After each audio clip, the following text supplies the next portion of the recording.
పూర్తి వివరాలు చూసే ముందు మా ఛానల్ ని సబ్స్క్రైబ్ చేయడం మర్చిపోకండి. శ్రీ గురుభ్యో నమః. శ్రీ మహాసరస్వత్యై నమః. ఓం నమః శివాయ. నారాయణ శాస్త్రి ఆస్ట్రాలజీ ఛానల్ వీక్షిస్తున్నటువంటి ప్రేక్షక మహాశయులకు స్వాగతం, సుస్వాగతం.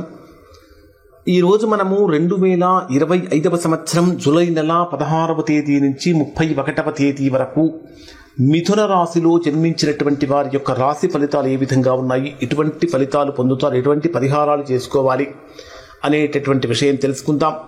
ఇక్కడ ప్రేక్షక మహాశయులకు చిన్న విజ్ఞప్తి, మేము మీకు అత్యంత ఖచ్చితమైనటువంటి రాశి ఫలితాలు అంటే యాక్యురేట్ ప్రిడిక్షన్స్ అందించడం కోసం మేము చేసేటటువంటి శ్రమ చాలా ఎక్కువగా ఉంటుంది.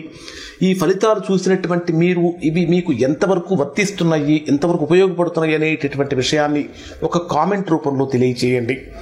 అలానే ఇవి మనం చెప్పే ఫలితాలు దాదాపుగా 90% మందికి 90% వర్తిస్తాయి. ఎవరికైతే వర్తించడం లేదో, ఎవరైతే తీవ్రమైన ప్రతికూలతలు పొందుతున్నారో అటువంటి వారు ఖచ్చితంగా ఒక్కసారి వారి యొక్క వ్యక్తిగత జాతకాన్ని విశ్లేషణ చేయించుకొని దోషం ఎక్కడుందో తెలుసుకుని దోష నివారణ చేయించుకుంటే సత్ఫలితాన్ని పొందుతారు. ఇక్కడ ఫస్ట్ 16వ తేదీ నుంచి 31వ తేదీ వరకు ఏ రోజు ఏ విధంగా ఉందో మనం తెలుసుకొని ఆ తర్వాత ఒక్కొక్క రంగాల వారికి అంటే విద్యార్థులకు, ఉద్యోగస్తులకు, వ్యాపారస్తులకు, కుటుంబ పరంగా ఏ విధంగా ఉంటుంది అంటే ఒక్కొక్క రంగం వారిగా ఎటువంటి జాగ్రత్తలు తీసుకోవాలో కూడా తెలియజేస్తాను. మొదట ఒక్కసారి డేట్ వైజ్గా వీరికి ఏ విధంగా ఉందో మనం చూసుకుందాం. 16వ తేదీ ఉదయం నుంచి 18వ తేదీ ఉదయం 4 గంటల వరకు ఉండేటటువంటి సమయాన్ని కనుక పరిశీలిస్తే ఇది మిథున రాశి వారికి ప్రొఫెషనల్గా అంటే కెరీర్ వైజ్గా ఎదుగుదల కోసం చేసే ప్రయత్నాలు ఫలిస్తాయి. మీరు ఎక్కడైతే కెరీర్ వైజ్గా డెవలప్మెంట్స్ కోరుకుంటున్నారో ఆ డెవలప్మెంట్స్ కోసం మీరు చేసే ప్రయత్నాలు ఫలిస్తాయి. అయితే కొద్దిగా మెంటల్ స్ట్రెస్ అనేటటువంటిది ఇక్కడ ఎక్కువగా ఉంటుంది. పై అధికారులతో అపార్థాలు రాకుండా అత్యంతగా జాగ్రత్త పడాలి. అంటే పొరపాటున ఎవరైనా వాళ్ళు ఏదైనా ఒక మాట అన్నా కూడా ఆన్ ది స్పాట్లో ఓవర్గా రియాక్ట్ కాకుండా తర్వాత పర్సనల్గా కలిసి చెప్పడం అనేటటువంటి చాలా మంచిది. అంటే తొందరపాటు నిర్ణయాలు తీసుకోకూడదు. అలానే ఇంటి వాతావరణంలో కూడా కొంచెం ఏదో గందరగోళంగా ఉండేటటువంటి పరిస్థితులు కనిపిస్తూ ఉంటాయి కాబట్టి కొంచెం జాగ్రత్తలు పాటించండి. ఆర్థికంగా కనుక పరిశీలించినట్లయితే కొత్త పెట్టుబడులు పొందటానికి ఇది అనుకూలమైన కాలం అని చెప్పాలి. ముఖ్యంగా ఈ 16, 17వ తేదీలలో ఉద్యోగపరమైన సమస్యలు రాకుండా ఉండాలి అంటే మిథున రాశిలో జన్మించినటువంటి వారు శనివారం రోజున శని భగవానుడికి చక్కగా నెయ్యితోటి అంటే ఆవు నెయ్యితోటి దీపం కనుక వెలిగించి నీలాంజన సమాభాసం అనేటటువంటి శ్లోకాన్ని కనుక 11 సార్లు పారాయణ చేసినట్లయితే మంచి ఫలితాన్ని పొందుతారు.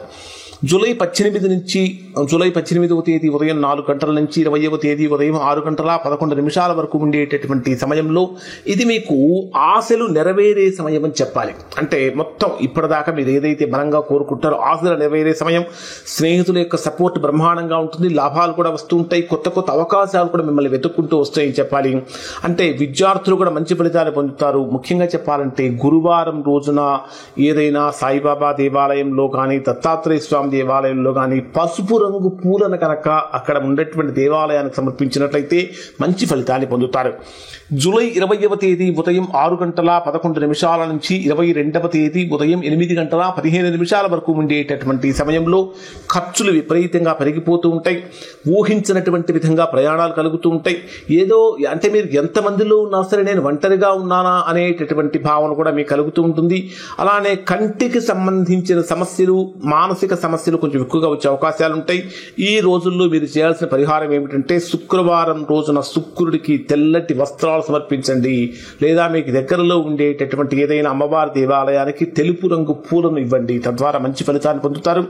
22వ తేదీ ఉదయం 8 గంటల 15 నిమిషాల నుంచి 24వ తేదీ ఉదయం 11 గంటల 2 నిమిషాల వరకు ఉండేటటువంటి సమయం ఇది అత్యుత్తమమైన కాలం అని చెప్పాలి. ఆత్మవిశ్వాసం బ్రహ్మాండంగా పెరుగుతుంది. పేరు ప్రతిష్టలు పెరుగుతాయి. అవకాశాలు అనేటటువంటివి కూడా వెతుక్కుంటూ వస్తాయని చెప్పాలి. ఇక్కడ ప్రేమ వివాహానికి వివాహం చేసుకోవాలనుకునేటటువంటి వారు ఒక సంపూర్ణమైన స్పష్టత కలుగుతుంది, క్లారిటీ వస్తుంది. అలానే శుభవార్తలు కూడా వినే అవకాశం కూడా కనిపిస్తూ ఉంటుంది. ఖచ్చితంగా ఇక్కడ మీరు విష్ణు సహస్రనామం పారాయణ చేయటం కానీ విష్ణు సహస్రనామం వినటం వల్ల కానీ మంచి ఫలితాలు పొందుతారు. జూలై 24వ తేదీ ఉదయం 11 గంటల 2 నిమిషాల నుంచి 26వ తేదీ మధ్యాహ్నం 3 గంటల 56 నిమిషాల వరకు ఉండేటటువంటి సమయంలో కుటుంబపరమైనటువంటి విషయాలలో చర్చలు పెరుగుతూ ఉంటాయి. ఆర్థికంగా ధన ప్రవాహం ఉంటుంది. కొంత ఏదో ఆర్గ్యుమెంట్స్తో కూడినటువంటి తగాదా భావన ఇంట్లో కనిపిస్తూ ఉంటుంది. అటువంటి విషయాలలో కొంచెం తగ్గండి, అనవసరమైన ఆవేశాలు తెచ్చుకోకండి. మాట్లాడేటటువంటి మాటలలో చాలా ధైర్యం ఉంటుంది, కానీ దూకుడుగా ఉండకండి. ధైర్యంగా ఉండండి, కానీ దూకుడు మనస్తత్వాన్ని ప్రదర్శించకండి. ఇక్కడ మీరు ఖచ్చితంగా సూర్యాష్టకం పారాయణ చేయటం అనేటటువంటి చాలా మంచిది. 26వ తేదీ మధ్యాహ్నం 3:56 నుంచి 28వ తేదీ రాత్రి 12 గంటల వరకు ఉండేటటువంటి సమయంలో ఊహించినటువంటి ప్రయాణాలు కానీ, సాహసంతో కూడినటువంటి నిర్ణయాలు కానీ మీకు తీసుకుంటారు. అలానే స్నేహ సంబంధాలు చక్కగా మెరుగుపడుతూ ఉంటాయి. ఉద్యోగ మార్పులు అనేటటువంటివి ఖచ్చితంగా సూచిస్తున్నాయి. ఎవరైతే మిథున రాశిలో జన్మించినటువంటి వారు ఉద్యోగ మార్పుల కోసం ప్రయత్నిస్తున్నారో ఇది అనుకూలమని చెప్పాలి. ఇక్కడ ఉద్యోగ మార్పు కోసం కోరేటటువంటి వారు హనుమాన్ చాలీసా పారాయణ చేయటం చాలా మంచిది. 28వ తేదీ రాత్రి 12 గంటల నుంచి 31వ తేదీ రాత్రి వరకు ఉండే సమయం అంతా కూడా ఇంటి విషయంలో కొంత ఒత్తిడి పెరుగుతూ ఉంటుంది.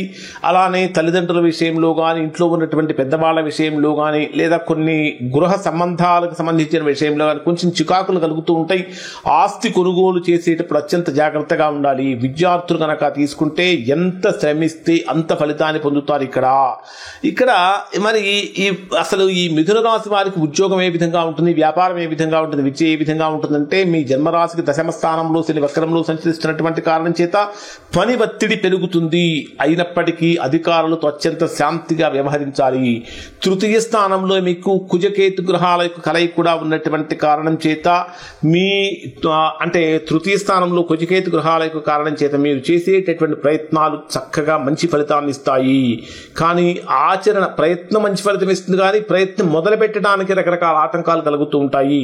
ఆ ఆటంకాలు తొలగిపోవటానికి గణపతి ఆరాధన చాలా శ్రేష్టము. కానీ ఉద్యోగపరంగా ఎవరైతే డెవలప్మెంట్ కోరుకుంటారో ఈ మాసంలో కనుక ప్రయత్నించినట్లయితే బ్రహ్మాండమైనటువంటి డెవలప్మెంట్స్ కనిపిస్తూ ఉంటాయి. మీరు చేసేటటువంటి చిన్న చిన్న పొరపాట్లు ఉద్యోగంలో నుంచి బయటకు వచ్చే అవకాశం కూడా ఉంటుంది. కాబట్టి ఎటువంటి పొరపాట్లు జరగకుండా చూసుకోవాలి. ఎడ్యుకేషన్ వైజ్ గా కనుక తీసుకుంటే మీ జన్మరాశిలోనే గురుడు యొక్క సంచారం జరుగుతున్నటువంటి కారణం చేత విద్యార్థులకు శ్రద్ధ పెరుగుతుంది. కాంపిటేటివ్ ఎగ్జామ్స్ రాసేటటువంటి వారు బ్రహ్మాండమైన మంచి ఫలితాలు పొందే అవకాశం ఉంటుంది. 24వ తేదీ నుంచి 31వ తేదీ మధ్య మీకు శుక్ర బలం కూడా పెరుగుతున్నటువంటి కారణం చేత నూతన ఆలోచనలతోటి క్రియేటివిటీ పెరుగుతుంది, మంచి ఫలితాలు పొందుతారు. అన్నింటికంటే ప్రధానమైనది ఆర్థికంగా ఏ విధంగా ఉంటుంది తీసుకుంటే, జూలై 22వ తేదీ తర్వాత మిథున రాశి వారికి ఆకస్మికమైనటువంటి ధనయోగాలు సూచిస్తున్నాయి. ఇక్కడ ఖర్చులు అంటే 16వ తేదీ నుంచి 21వ తేదీ వరకు విపరీతమైన ఖర్చులు పెరుగుతూ ఉంటాయి. 22వ తేదీ తర్వాత అన్ని రకాలకు కూడా పరిస్థితులు మెరుగుపడి ఆదాయపరంగా కొంచెం సంతృప్తికరమైనటువంటి ఫలితాలు కలుగుతూ ఉంటాయి. కుటుంబ పరంగా కనుక తీసుకుంటే మీ 2వ స్థానంలో కుటుంబ స్థానంలో రవి బుధ గ్రహాల యొక్క కలయిక కారణం చేత మాటల మీద నియంత్రణ చాలా అవసరం. కుటుంబంలో అనవసరమైన వివాదాలు, ఆర్గ్యుమెంట్స్ అనేటటువంటివి లేకుండా చూసుకోండి. తర్వాత లవ్ మ్యారేజ్ చేసుకోవాలనుకునే వారికి ఏ విధంగా ఉంటుంది, లేదా వివాహం చేసుకోవాలనుకునే ఏ విధంగా ఉంటుందంటే, ఎప్పుడైతే శుక్రుడు మీ జన్మరాశిలోకి వస్తాడో మిథున రాశిలో జన్మించినటువంటి వారికి, అవివాహితులుగా ఉన్న వారికి చేసే వివాహ ప్రయత్నాలు చక్కగా ఫలిస్తాయి అని చెప్పాలి. 26వ తేదీ తర్వాత అద్భుతమైనటువంటి వివాహ యోగం కనిపిస్తూ ఉంటుంది. ఆరోగ్యపరంగా కనుక తీసుకున్నట్లయితే శని భగవానుడి యొక్క కారణం చేత కొంచెం మానసికంగా తీవ్రంగా ఇబ్బంది పడే అవకాశాలు కనిపిస్తూ ఉంటాయి. ఇక్కడ ఈ మిథున రాశిలో జన్మించినటువంటి వారికి తల వెంట్రుకలకు సంబంధించిన సమస్యలు ఎక్కువగా కలుగుతూ ఉంటాయి. కాబట్టి ఈ విషయంలో జాగ్రత్తలు పాటించండి. ఇవి మిథున రాశి వారికి సంబంధించిన ఫలితాలు. శుభం.